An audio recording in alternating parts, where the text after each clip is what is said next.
할렐루야. 데이비드 죄송합니다. 데이비드 리빙스턴이라고 하는 사람, 아프리카 선교의 아버지 이렇게 불려진 사람입니다. 이분이 의학을 공부했는데 의학을 공부한 이유가 중국에 의료 선교사가 필요하다. 그래서 의료 선교를 가기 위해서 의학을 공부한 겁니다. 그런데 중국에 혼란스러운 그런 상황이 이어지다 보니 선교지를 아프리카로 바꾸게 됩니다. 리빙스턴이 아프리카로 선교지를 바꿨다는, 그래서 아프리카로 떠난다는 그런 소식을 듣고 형인 존이 찾아왔습니다. 그러면 설득합니다. 너 의학을 공부해서 저 스코틀랜드에 가서 병원을 개업하면 내 탄탄 앞날이 보장된다. 그러니까 아프리카로 가지 마라. 설득을 합니다. 그러면서 또 이렇게 말합니다. 내 소원대로 아프리카 미개인들에게 가면 내 인생은 매장되겠지만, 내 인생은 그것으로 끝나겠지만 나는 이곳 영국에 머물면서 이름난 의사가 될 것이다. 그러나 동생 리빙스턴, 자기가 받은 소명대로 아프리카로 갔습니다. 그리고 형 존은 영국에 남아 유명한 의사가 되어 돈과 명예를 얻게 되었습니다. 그러나 여러분, 100년의 세월이 흐른 다음 누가 더 유명하게 되었습니까? 리빙스턴의 활동은 영국의 브리테니카 대백과사전이라고 세계적인 백과사전이 있는데 거기에 14주씩이나 리빙스턴이 이러이런 일을 했다, 자세히 기록이 되어져 있습니다. 그런데 그 형 존, 그 백과사전에 한 줄로 기록이 되어 있습니다. 그 한 줄 내용이 뭐냐? 리빙스턴의 형이다. 여러분, 오늘 본문 1절을 공동번역 성경으로 보면 이렇게 되어 있습니다. 형제 여러분, 나는 여러분에게 영적인 사람을 대할 때와 같이 말할 수가 없어서 육적인 사람, 곧 교인으로서는 어린아이를 대하듯이 말할 수밖에 없었습니다. 여기 보면 바울은 육적인 사람과 영적인 사람을 구분하고 있는 것을 보게 됩니다. 리빙스턴과 존, 누가 육적인 사람이고 영적인 사람입니까? 똑같이 의학을 공부하였고 똑같이 의사가 되었습니다. 그러나 오직 하나님의 일, 하나님께서 기뻐하시는 선교를 위하여서 평생을 바쳤던 리빙스턴, 그들을 가리켜 영적인 사람이라 그렇게 말한다면, 돈과 명예를 위하여, 세상적인 것을 위하여 평생을 썼던 존, 육적인 사람이었다 말할 수가 있을 것입니다. 여러분, 오늘 본문에서 바울이 이런 육적인 사람, 영적인 사람 이야기하는 이유가 무엇입니까? 여러분 말씀드린 것처럼 바울이 이 고린도 전서 후서라고 하는 편지를 쓰게 된 것은 고린도 교회 안에 많은 문제가 생겼기 때문입니다. 여러 가지 문제가 생겨서 교회가 혼란스러워졌는데 그것을 해결하기 위한 지침을 주기 위해서 이 편지를 쓰게 된 겁니다. 고린도 교회가 당면한 문제들 다양했습니다. 교인들 사이에 분파가 일어나서 서로 다툽니다. 교회 안에서 소송이 일어나는데 그것을 교회 안에서 해결되지 못하고 세상법적으로 나갑니다. 아버지의 아내를 취하는 음행 사건도 일어나고, 우상 앞에 바쳤던 제물, 이것을 먹어도 되냐 먹어서는 안 되냐, 이런 문제들, 또 은사의 문제, 이러한 여러 가지 문제로 인하여서 교회가 지금 어려움을 겪고 있습니다. 이 여러 가지 문제 가운데 오늘 본문의 배경이 된 문제는 교회 안에 생긴 이 파벌로 인한 분쟁과 갈등의 문제입니다. 고린도전서 1장 12절이면 고린도 교회 안에 4개의 분파가 있었던 것을 알게 됩니다. 바울파, 아볼로파, 게바파, 그리고 그리스도파, 4개의 분파가 있었습니다. 이 4개의 파벌이 어떻게 생겼느냐? 아마 바울은 고린도 교회 개척자 아닙니까? 그러니까 교회 초창기부터 바울을 따랐던 사람 당연히 있었겠죠. 이런 사람들을 바울파라 불렀을 겁니다. 그리고 바울의 뒤를 이은 후임자가 아볼로라고 하는 사람인데, 이 사람은 탁월한 지식을 갖고 있었고 또 언변이 뛰어났습니다. 그러니까 그 아볼로 따르는 사람도 있었어요. 그런 사람들로 아볼로파를 이뤘을 겁니다. 그리고 게바파, 이건 베드로의 히브리식 이름이 게바 아닙니까? 아마 세례를 받고 베드로에게서 세례를 받고 베드로를 따르던 사람들, 그 사람들이 팔레스타인, 이스라엘 쪽에서 이주하여 와서 아마 자기들끼리 이 게바파를 이루었을 것으로 봅니다. 그리고 남다른 영적인 은사를 받아서 자기들은 그리스도와 직접 영적인 교제를 한다, 이런 사람들이 따로 모여서 그리스도파를 이루었을 것입니다. 그런데 오늘 보면 4절에 보면 이렇게 말하고 있습니다. 어떤 이는 말하되 나는 바울에게라 하고 다른 이는 나는 아볼로에게라 하니니. 이 말씀을 보면 고린도 교회 안에 4개의 파벌이 있었는데 그 가운데서도 이 바울파와 아볼로파, 그 사이에 특별히 갈등과 분쟁이 심했다고 하는 것을 알 수가 있습니다. 아마 이 두 파가 가장 숫자도 많았고 영향력도 가장 컸기 때문일 것입니다. 이 두 파 사람들, 새신자가 왔다면 자기들이 세례를 주고 자기 파로 끌어들이려고 경쟁을 합니다. 사사건건 대립하고 마찰을 빚었습니다. 이런 이 사람들, 어이없는 당파 싸움을 벌이는 고린도 교인들을 가리켜서 바울은 뭐라고 얘기합니까? 오늘 보면 1절, 2절이면 바울은 이들 가리켜서 우리 성경에는 육에 속한 자들, 공동번역에는 육적인 사람, 이렇게 부르는 것을 보게 됩니다. 단단한 음식, 즉 밥을 먹지 못하고 여전히 젖을 먹어야 되는 어린아이들, 어린아이 신자, 이렇게 부르기도 합니다. 3절 말씀 보면 육적인 사람이라고 부른 이유가 교인들이 서로 시기하고 분쟁하기 때문이라고 얘기하지 않습니까? 신앙적으로 성숙하지 못한 사람들, 바울의 용어대로 한다면 육적인 사람들입니다. 젖을 먹어야 하는 어린아이들과 같습니다. 그렇다면 성숙한 신앙인들 어떤 사람들입니까? 영적인 사람들이라 부르고 있습니다. 부드러운 젖을 먹는 젖먹이 신자에서 벗어나 딱딱한 밥도 먹을 수 있는 어른 신자입니다.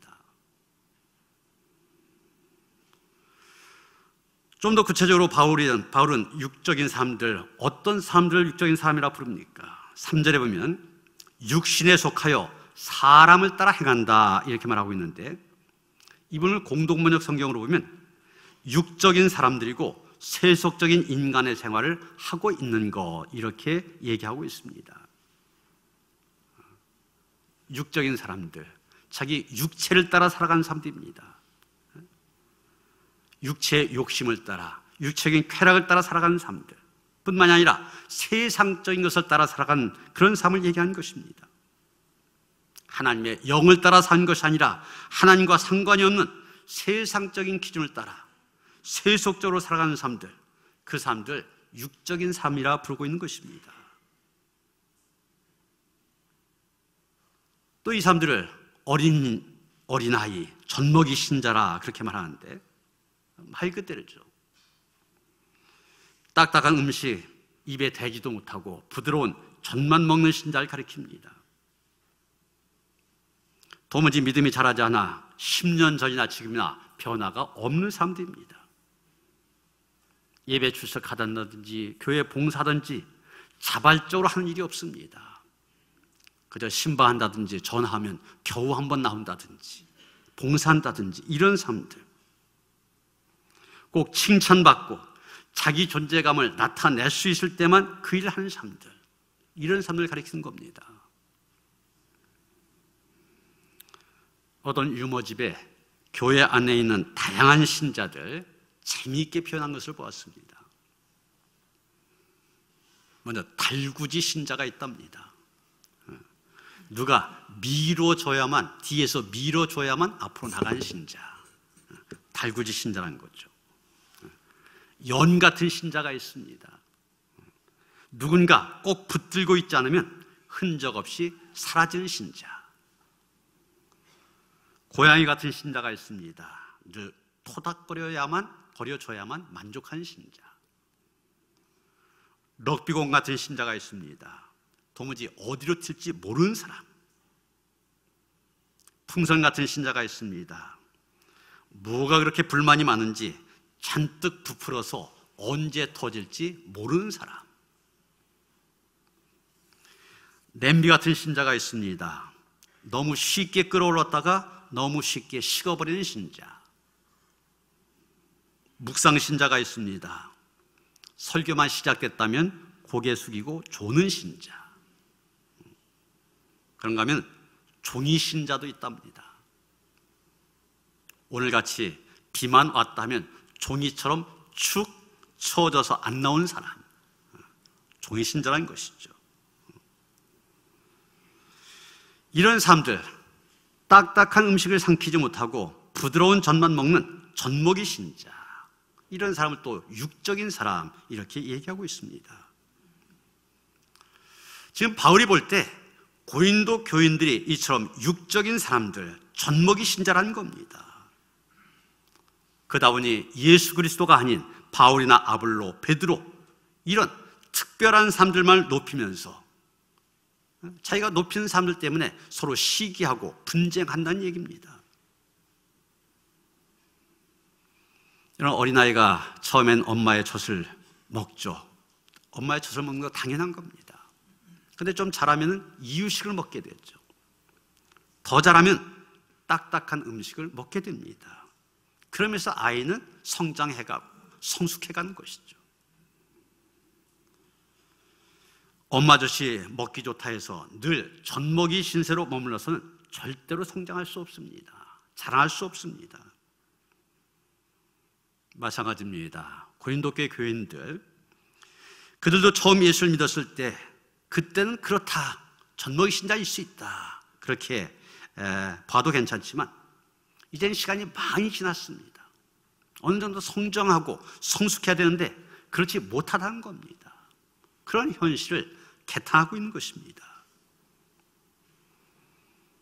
여러분, 무엇보다도 우리의 신앙의 중심이 예수 그리스도가 되지 못하고 사람들이 중심이 되어질 때 우리는 영적인 사람이 될 수 없습니다.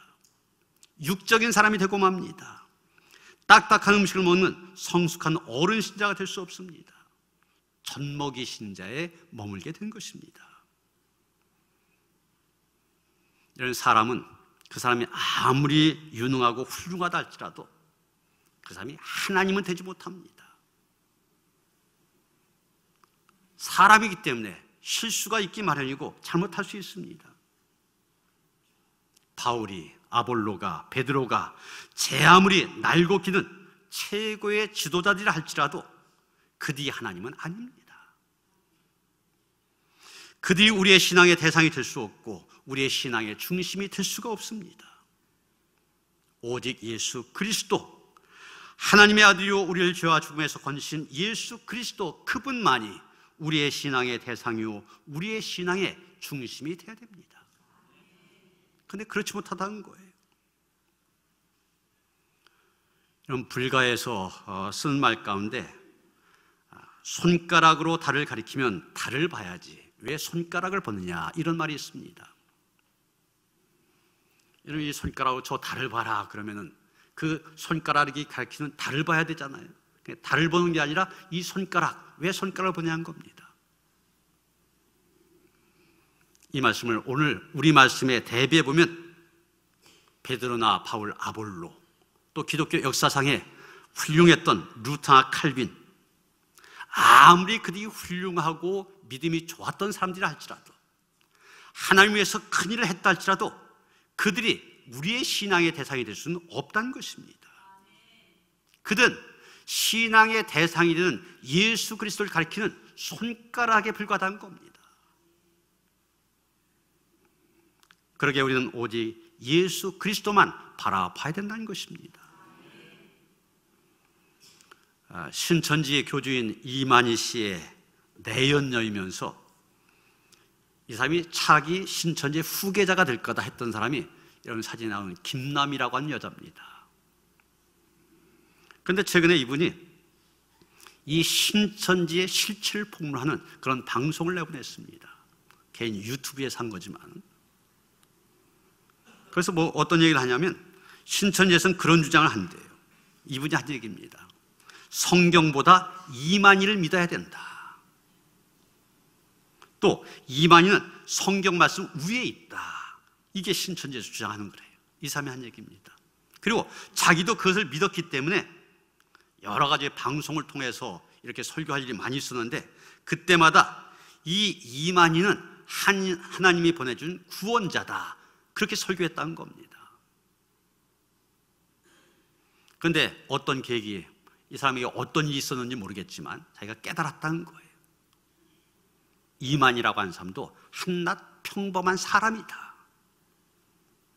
이 사람도 예수님을 통해서 구원받아야 될 사람이다. 지금 그렇게 얘기하고 있다는 겁니다. 이런 이만희나 지금 자칭 교주, 하나님이라고 하는 많은 이단들이 있지 않습니까?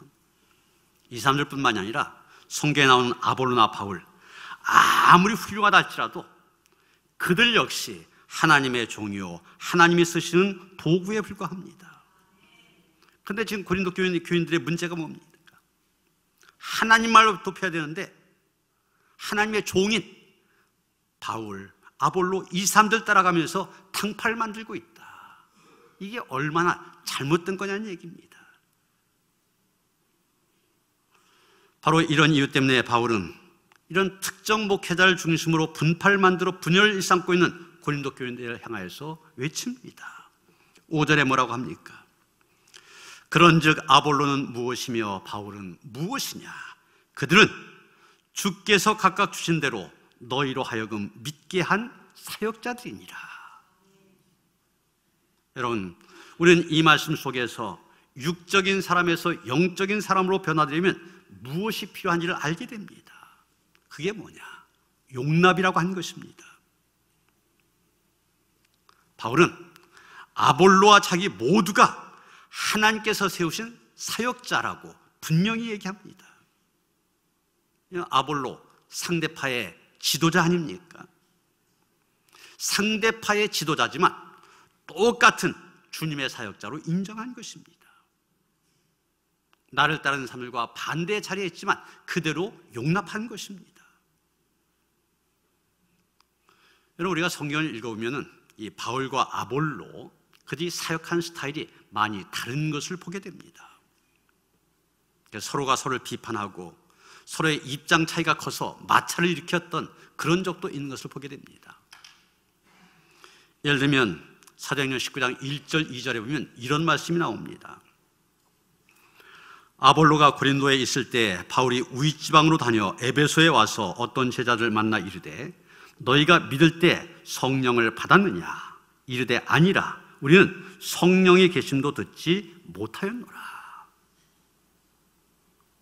아볼로에게 가르침을 받은 사람에게 물어봤더니 성령에 대해서 전혀 듣지 못했다는 겁니다. 가르치지 않았다는 거예요. 무슨 얘기냐? 아볼로의 가르침 속에는 성령론이 없다는 얘기입니다. 사실 바울에게서 이건 굉장히 중요한 문제입니다. 성령론이 없다. 성령에 대해서 가르치지 않고 얘기하지 않는 이런 아볼로라고 하는 사람을 주님의 사역자로 인정할 수 있겠느냐? 이 정도로 생각할 정도로 사실은 심각한 문제입니다. 그렇게 차이가 있어요. 그런데 오늘 본문에서 어떻게 합니까? 바울은 그런데도 불구하고 저 아볼로라고 하는 사람도 하나님이 사용하시는 사역자다 인정하고 있습니다. 바로 이겁니다. 어떤 사람이 영적인 사람이냐? 다른 점을 인정하고 용납하는 사람입니다. 그런 사람이 되어질 때, 그런 사람이 있을 때 공동체 안에 있는 갈등은 극복될 수가 있습니다. 내 생각과 또 내가 하는 것과 다르다. 그래서 배척하고 배타적으로 대하게 되면 갈등은 해결될 수 없습니다. 갈등과 분쟁은 더 심해질 수밖에 없고 그런 공동체 무너질 수밖에 없습니다.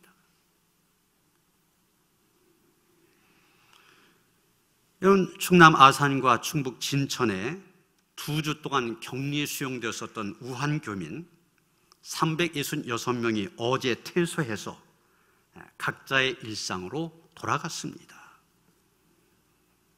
그런데 처음에 이분들을 아산과 진천 시설에 이렇게 격리 수용한다 발표가 났을 때 어떤 일이 있었는지 여러분 기억하시죠? 이 아산과 진천에 있는 사람들 다 반대했습니다. 심지어 트랙터까지 갖다 막으면서 못 오게 했습니다. 받아들일 수 없다는 겁니다. 용납할 수 없다는 것입니다. 저 우한에 살던 사람들, 저 사람들 바이러스 걸렸을지 모르는데 우리는 건강하고 저 사람들 병든 사람들인데 우리와 다른 사람들 받아들일 수 없다는 겁니다. 다행히 그래도 잘 설득이 되어서 그 다음날 받아들이게 되고 이분들을 받아들이게 되었습니다. 포용하게 된 겁니다. 그 결과가 어제입니다. 모든 사람들이 건강 가운데 퇴소하여 자기의 삶으로 돌아가게 됐지 않습니까? 그것을 보면서 그때 받아들이지 않았으면 어떻게 되었을까? 아마 이 코로나19 문제가 더 이게 문제가 됐을 수도 있고 또 그 문제 때문에 지역의 공동체가 더 갈등이 심해지고 분열되어지고 공동체가 깨어지는 그런 일들이 있지 않았을까? 이런 것도 생각하게 됩니다. 이런 건강한 공동체를 이룬 첫 번째는 용납하는 것, 받아들이는 것입니다. 다르다고 하는 것을 인정하고 다른 모습 그대로를 받아들이는 겁니다. 고쳐서 받아들이는 게 아니에요. 제가 결혼식 주례할 때마다 항상 강조한 게 그겁니다. 신랑 신부 두 사람이 행복한 인생을 살아가기 위해 가장 중요한 것은 서로가 다르다고 하는 것을 그대로 받아들여야 된다. 그걸 인정해야 된다. 그래서 제가 들려준 얘기가 있습니다. 사자하고 소가 어떻게 사랑하게 되어서 결혼하게 되었습니다. 서로 사랑하기 때문에 서로의 행복을 위해서 둘 다 최선을 다합니다. 소가 아침상을 차렸습니다. 자기가 좋아하는 신선한 풀을 잔뜩 뜯어다가 사자에게 주었습니다.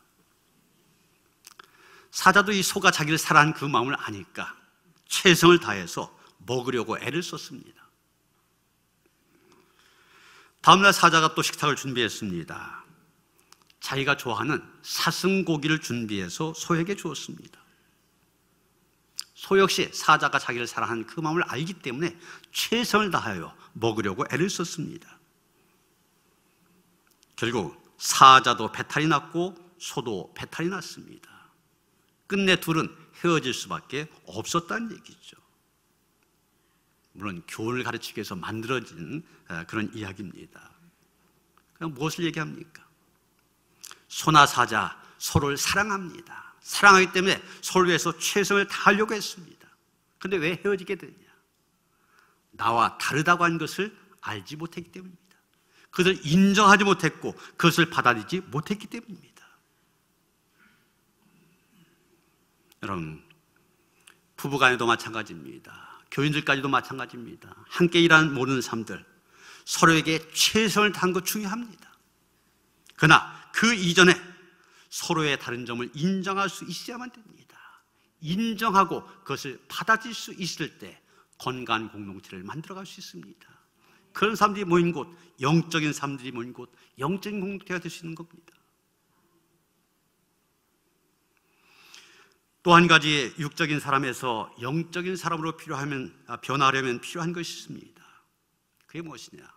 동역자 의식입니다. 6절, 7절 보시면 바울은 말합니다. 나는 심었고 아볼로는 물을 주었을 때 오직 하나님께서 자라나게 하셨나니 그런즉 심는 이나 물 주는 이는 아무것도 아니로되 오직 자라나게 하시는 하나님뿐이니라. 그리고 이어서 9절에 뭐라고 얘기합니까? 우리는 바울과 아볼로 둘 다 가리키는 거죠. 우리는 모두가 하나님의 동역자들이다. 바울은 영적인 사람, 장성한 신앙인, 성숙한 신앙인을 가리켜서 하나님의 동역자라 이렇게 부르고 있습니다. 이 동역자라는 말 원어로 시네르 고이 이런 말인데 함께 일하는 자다. 영어로 코워커 그런 뜻입니다. 중요한 것은 하나님과 협력하는 동역자가 아니라 하나님 앞에서 같이 일하는 동역자라는 겁니다. 바울이 난 심었고 그랬잖아요.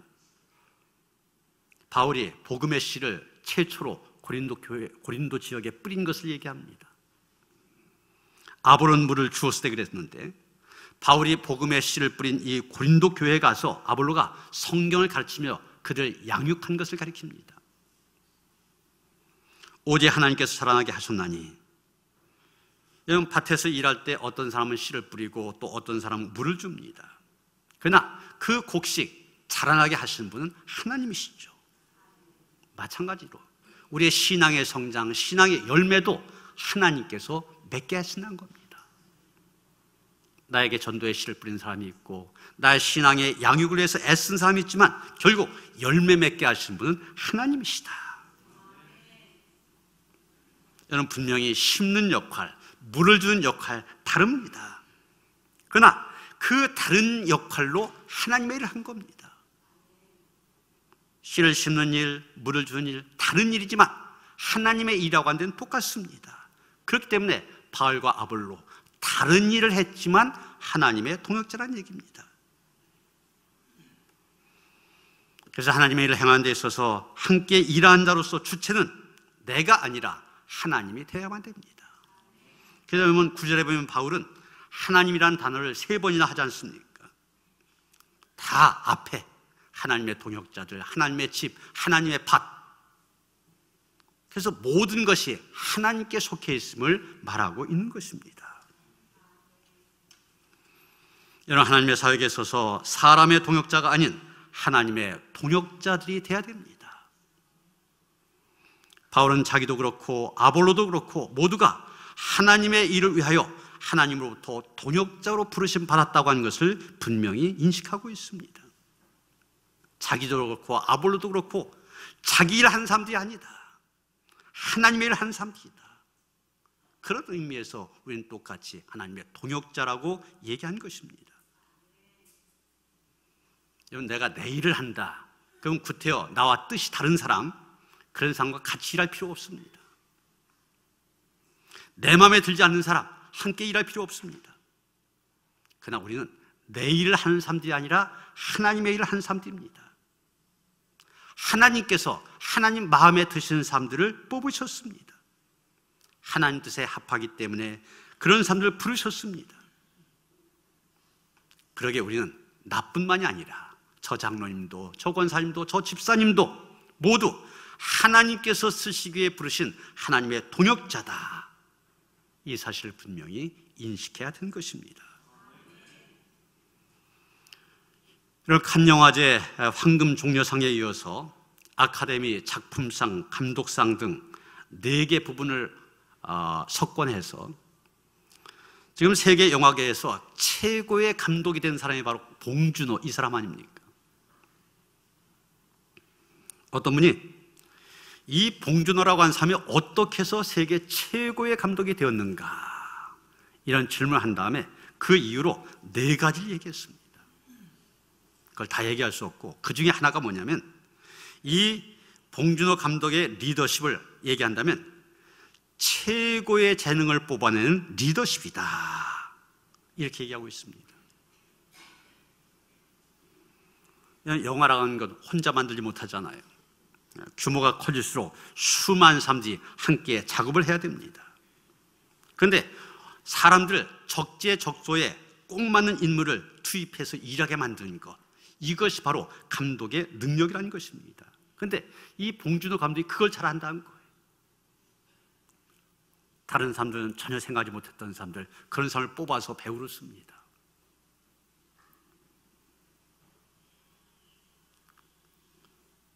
아카데미 시상식뿐만 아니라 그가 상을 탈 때 수상 소감을 얘기하라면은 다른 사람들 칭찬하는데 시간 대부분을 보낸다고 그래요. 뭐 제작사뿐만이 아니라 배우 또 심지어 스태프까지. 현장에서 이 봉준호 감독은 막내 스태프의 이름을 불러줄 정도로 모든 삶을 챙긴다는 겁니다. 막내 스태프, 쉽게 말하면 이렇게 뭐 조명할 때 기구 하나 드는 사람들, 이런 사람 있잖아요. 송강호처럼 유명한 배우뿐만이 아니라 그저 지나간 역할을 하는 엑스트라까지, 또 뭐 사람들, 이 배우들 화장시키고 뭐 이런 조명을 비춰주고 전기 뭐 하고 많은 스태프들이 있잖아요. 이런 사람들, 어떻게 보면 유명한 배우가 아니기 때문에 보잘것없는 일을 하는 사람이지만 그런 사람들까지도 다 함께 일하는 동역자다, 이렇게 보고서 함께 일을 한다고 하는 것이죠. 이런 동역자 의식이 이런 아카데미 4개 상 수상하는 좋은 결과로 이어진 것입니다. 우리는 하나님의 동역자들입니다. 하나님의 동역자들은 서로 협력해야 됩니다. 바울은 심는 역할을 했습니다. 아볼로는 물을 준 역할을 했습니다. 하나님의 동역자들이 각자가 받은 바 그 은사로 각자의 역할을 하면서 하나님의 일을 이루어 가야 되는 것입니다. 존 웨슬리 목사님 일기에 보면은 자기의 삶에 획기적인 전기를 마련해준 어떤 분의 권면이 있는데 그 권면에 대해서 그대로 기록한 게 있습니다. 그 내용이 이런 겁니다. 당신이 하나님을 섬겨 천국에 가기를 원한다면 명심하십시오. 당신 혼자서는 하나님을 섬길 수 없습니다. 동지를 찾으십시오. 없다면 만들어 보십시오. 성경은 혼자서 고독하게 믿는 종교에 대해서 이야기한 바가 전혀 없습니다. 이게 굉장히 중요합니다. 혼자서 하나님을 섬길 수 없다. 함께. 바로 웨슬리의 이 의식이 오늘의 감리교회를 만들었습니다. 사실 웨슬리 목사님이 한창 활동할 때 웨슬리 목사님보다 더 은혜를 많이 끼치고 더 설교를 잘하고, 그래서 웨슬리 목사님이 집회할 때마다 더 많은 사람들이 모이는 그런 분이 있었는데 조지 휘필드라고 하는 목사님입니다. 그런데 이 휘필드 목사님 돌아가시면서 그를 따르던 사람들 다 흩어졌어요. 그런데 웨슬리 목사님, 그를 통하여서 오늘의 세계의 개신교 중에서 가장 큰 교단 중에 하나인 감리교회가 만들어졌습니다. 그 이유가 뭐냐? 웨슬리는 이 함께, 그래서 교인들이 모였다 하기를 따른 사람들 모였다 그러면은 속회를 조직합니다. 그런 다음에 그 속회가 모여서 교회가 되어지고, 함께하는 이런 모임을 통하여서 오늘의 감리교회가 이루어진 것입니다. 사랑하는 성도 여러분, 육적인 사람, 분열에 앞장선 사람입니다. 그러나 영적인 사람, 협력할 줄 아는 사람, 동역자가 됩니다. 우리는 다 다른 사람들입니다. 은사도 다릅니다. 우리의 다른 모습 그대로, 또 우리에게 주어진 은사 다르지만 있는 그대로 우리가 하나님의 집에서, 하나님의 밭에서 하나님의 동역자로 쓰임받는 그런 복된 삶을 살아가는 성도들 되어주시기를 주님의 이름으로 축원합니다. 하나님, 우리를 부르셔서 육적인 자리에서 영적인 자리로 나아가게 하시니 감사드립니다. 우리 안에 어린아이의 모습 버릴 수 있게 하여 주시옵시고, 성숙한 장성한 신앙인들 되어서 영적인 삶을 되어져서 하나님의 귀한 일에 쓰임받는 하나님의 동역자들 될 수 있도록 우리를 붙들어 주시옵소서. 예수 그리스도 이름 받들어 기도하여 싸움나이다. 아멘.